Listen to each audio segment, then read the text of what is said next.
সংযুক্ত হয়েছি জনভাবনা নিয়ে। আজ আমরা কথা বলবো আওয়ামী লীগের নিষিদ্ধের বিষয়ে। কি ভাবছেন জনগণ?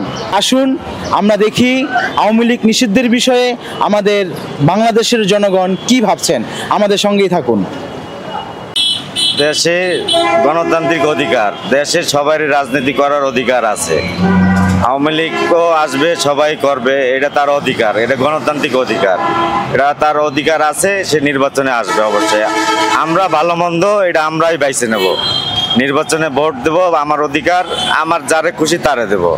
আওয়ামী লীগরে দিই, বিএনপি দিই বা জামাত ইসলাম দিই, এটা তার অধিকার, সে নির্বাচনে আসতে পারে। আওয়ামী লীগের নির্বাচনে আসার কোনো প্রয়োজন পড়ে না। কি লাগে, আওয়ামী লীগ দেশে যা করে ধুয়ে গেছে, এর জন্য আমরা আওয়ামী লীগ চাই না। আমরা চাই লোকেরা জানেন, আমরা বিএমপিও চাই না, আওয়ামী লীগও চাই না। ডাইরেক্টলি কথা শোনেন, আমাদের ডাইরেক্টলি কথা কি জানেন, আমরা জনগণ, আমরা দিনমজুরি যারা আছি বর্তমানে, আমরা শ্রমিক হোক আর যাই হোক, রিক্সা লাখন, সিএনজি লাখন, অন্তত যত কর্মচারী যারা আছে তারা চাই কি জানেন, আমরা চাই শান্তি পেলে দেশে, এই বাংলাদেশে আমরা শান্তি কাটাতে চাই। আমরা কোনো গ্যাঞ্জাম চাই না, কোনো আইনজীবী চাই না, আমরা চাই শান্তি। আমরা তার জন্য চাই যে অন্য কেউ আসুক, দেশের ভিতরে আসিয়াতে উনি দেশ সুন্দর করে চালাও, এই আমাদের চাওয়া। আওয়ামী লীগ সরকারের আমলে তো ভালোই ছিল, দেশ যেভাবে উন্নত হয়েছে এরকম উন্নত তো আর কোথাও হবে না, আর কোনোদিন কোনো রাজাই করতে পারবে না। আওয়ামী লীগ সরকার, শেখ হাসিনা হইলেন এই বাংলার দেশের নেত্রী। এখন আমরা জানি নাচানাচি করি, এটা কোনো না। দেশ উন্নত হইতে গেলে ওনারই প্রয়োজন আছে। নির্বাচনে কি তাকে আসতে দেওয়া উচিত নাকি উচিত না? উচিত উচিত উচিত উচিত, হ্যাঁ উচিত। আওয়ামী লীগ দলকে এই নির্বাচনে আসতে দেওয়া যাবে না এবং পূর্ব দেওয়া যাবে না। কেননা এই স্বৈরাচার হাসিনা আমাদের দেশের অর্থনৈতিক অবস্থা খারাপ করেছে, ব্যবসায়িক পরিস্থিতি খারাপ করেছে এবং সাধারণ জনগণকে আপনার মনে করেন যে বিভিন্ন প্রকারের এই যে দ্রব্যমূল্য ঊর্ধ্বগতি করার কারণে এই সাধারণ মানুষ অনেকটাই এখন অস্বস্তির মধ্যে ছিল। বিগত সময়ে ডক্টর ইউনূস যখন আসলো তখন মোটামুটি মানুষ একটা স্বস্তি ফিরে পেল এবং সব কিছু দ্রব্যমূল্য নিয়ন্ত্রণের মধ্যে আছে। তাই এই জন্য আমি বলতে চাই যে আওয়ামী লীগ সরকারকে কখনই এ দেশে আর আনাটা উচিত হবে। আওয়ামী লীগ তো নির্বাচন দরকার, আওয়ামী লীগ ছাড়া তো নির্বাচন হবে না।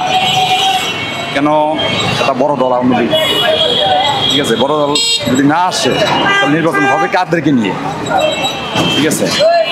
তাই আমার বক্তব্য মানি যে ওদেরকে নির্বাচনের দরকার, ঠিক আছে। আর নির্বাচন তো আওয়ামী লীগ ছাড়া হবে না, এটা মানে দেখতে আছি আর কি পরিস্থিতি। মানুষের বলতে আছে, আম করে যেরকম যাত্রী বলতে আছে, আমি তো গাড়ি চালাই, এক একজনে বলে বিভিন্ন লোকই বলে যে আওয়ামী লীগ ছাড়া নির্বাচন হবে না। এটাই আসবে না। কারণ কি? কারণ তারা যে কৃতকর্ম করছে সেটা তো ফল, রেজাল্ট তো ভালো না, সেটা তো খারাপ। যদি ভালো করতো তাহলে তো জনগণ চাইতো যে না তারা আসুক। আপনার বক্তব্য হচ্ছে যে আওয়ামী লীগ সরকারকে নির্বাচনে আসতে দেওয়া উচিত নয়।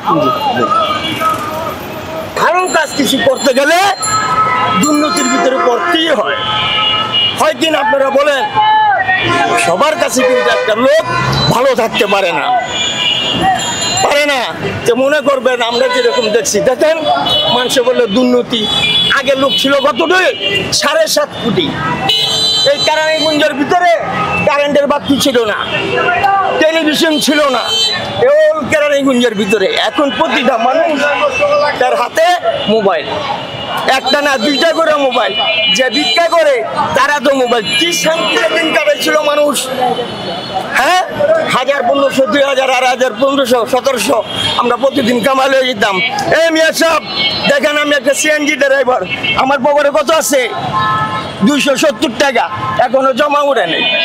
আমি জমাটা করতুন উড়েমু, আমার বউ বলে বলে করতুন দিমু, আমি ঘরের ভাড়া কিভাবে দেবো? আমার পোলাপেন কিভাবে আমি লেখাপড়া করাম? এই 9 মাসে আমি অনেক থেকে ঋণ হয়ে গেছি গা। আমরা তো ইজ্জত সম্মান না পারবো বাবা বেচতে, না পারবো গাঁজা বেচতে, না পারবো চিন্তাই করতে। দেখেন দেশের পরিস্থিতিটা কি। তা আমরা চাই বাবা, তুমি সবার কাছে অনুরোধ, বঙ্গবন্ধু কন্যা শেখ হাসিনারে আওয়ামী লীগ সরকার আবার তোমরা নির্বাচনী দেশে না, এই দেশ আবার শান্তি হয়।